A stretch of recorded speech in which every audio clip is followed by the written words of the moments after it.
Okay, so item 4 on our flight plan today is how to pursue an A.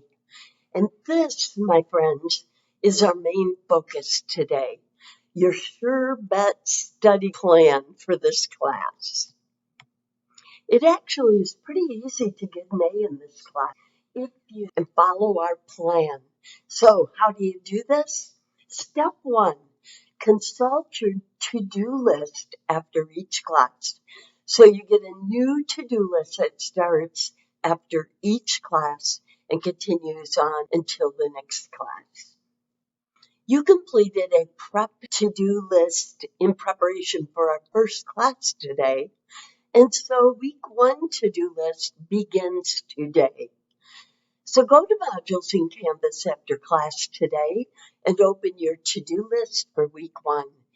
Everything you need to do to complete each task, remember, is linked right there to the item in the to-do list.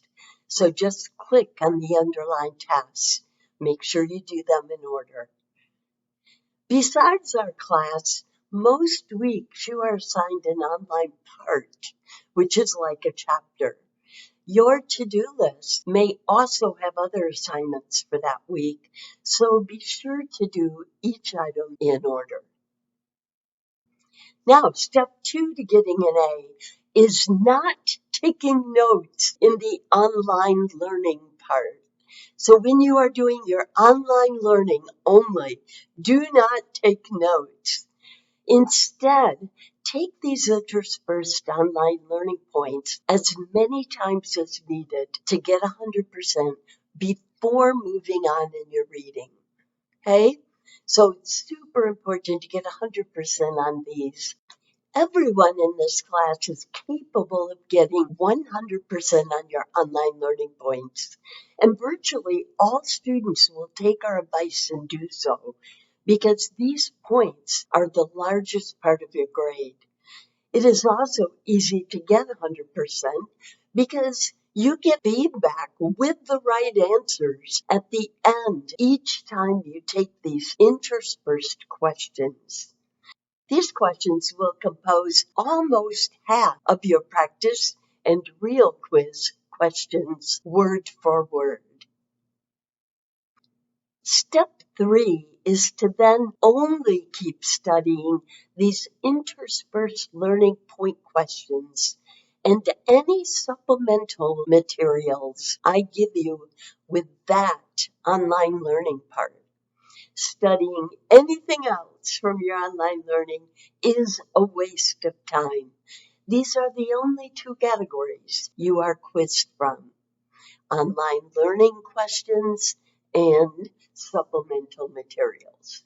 Now, where are the supplemental materials again? Do you remember? So remember that a bit back here I showed you this example of a typical week? Hey, this is week 4 actually of this class, and if you look down, you will see that where my cursor is, it gives your online learning assignment, and then right underneath it are the supplemental materials. Now, an important note about these, the first supplemental material given there to click on and open is called Most Important Bold Terms. Most important bold terms. And why is this so important? Because your ebook has 40 to 60 bold terms per part, which is again like a chapter. I only quiz you from a bank of 9 of them. So it is super important to open these to see which 9 to study.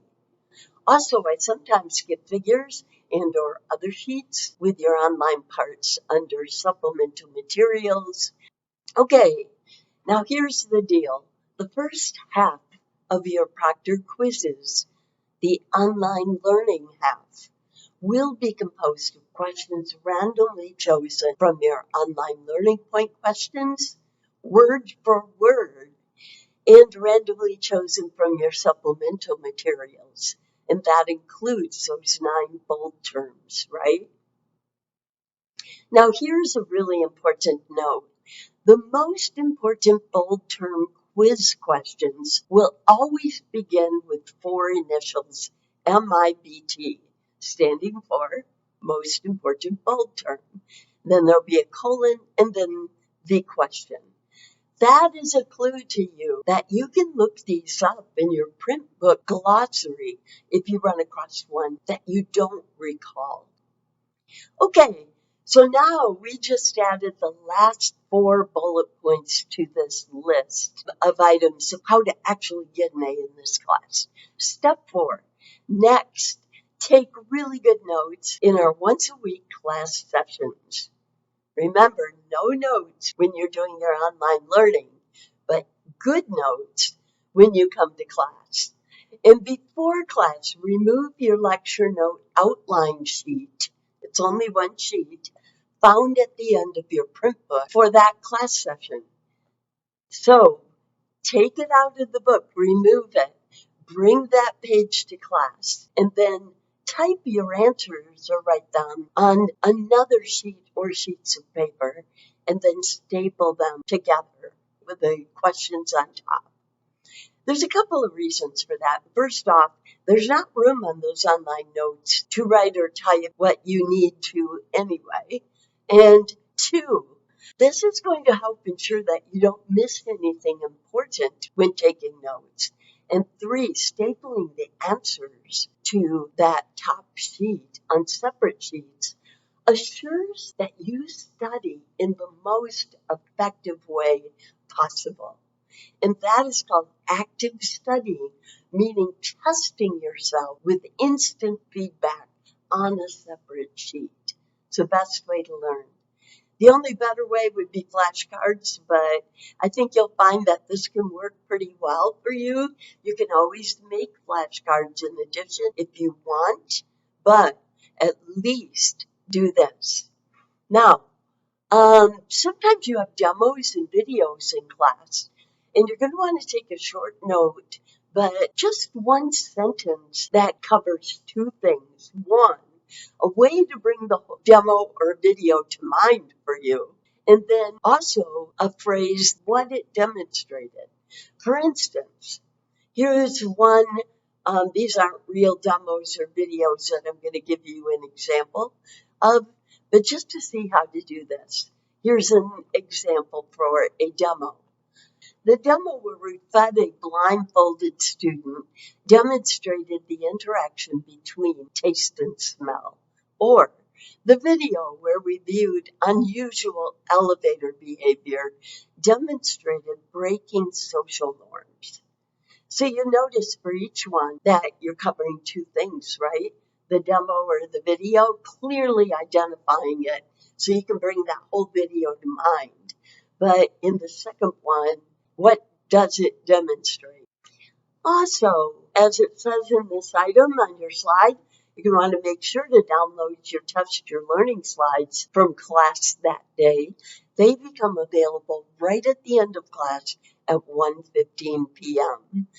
And write the answers from your class notes on the back of them so you can actively test yourself alone on them before your weekly quiz. The rest of the items here are short, but they're just as important. Step 5, take the practice quiz early enough to inform your studying for the real quiz. Okay, if you get an item wrong on the practice quiz, these are randomly drawn from the same test bank questions as the real quiz. So it means you need more studying on that topic. Okay, and if you don't do well on the practice quiz, you know you're going to want to do it again after doing some more studying. So give yourself time to do that, right? And step 6, study for your quizzes as if notes were not allowed.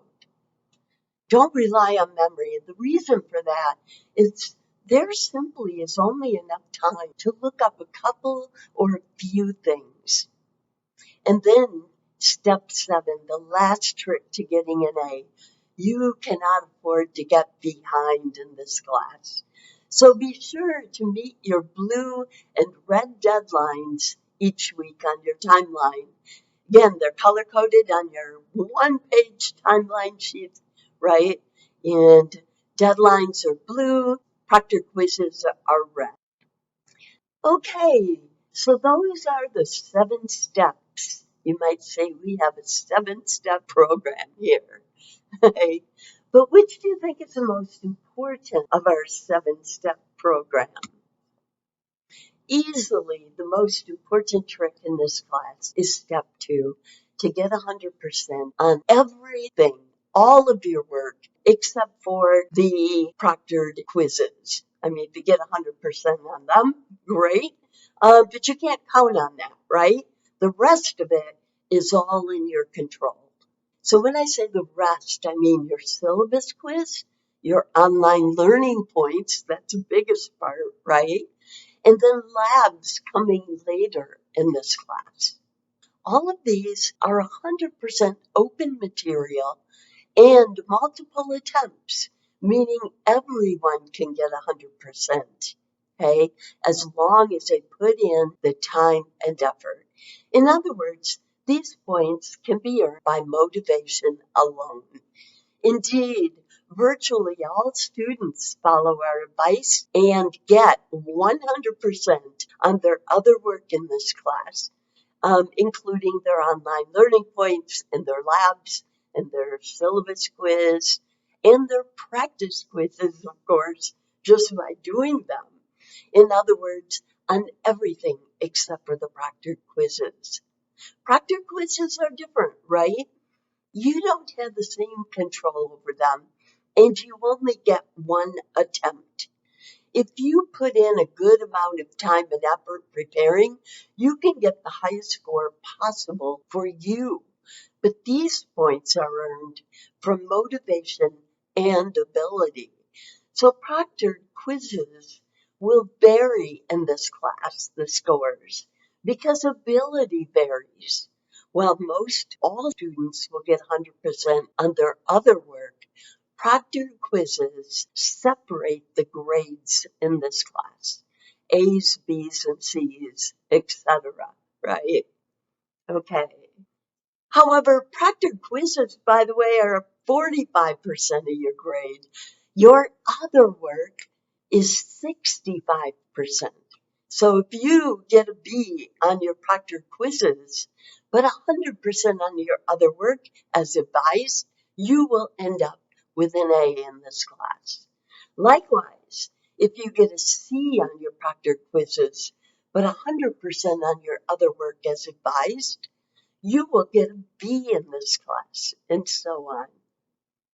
So clearly, if you did not get 100% on that syllabus quiz, you're going to want to go back and do it again until you do. So this, my friend, is the $1,000,000 trick in this class. And the way that we have over 75% of students in the prior sections of this class getting A's or B's. So our next segment will cover proctored quizzes.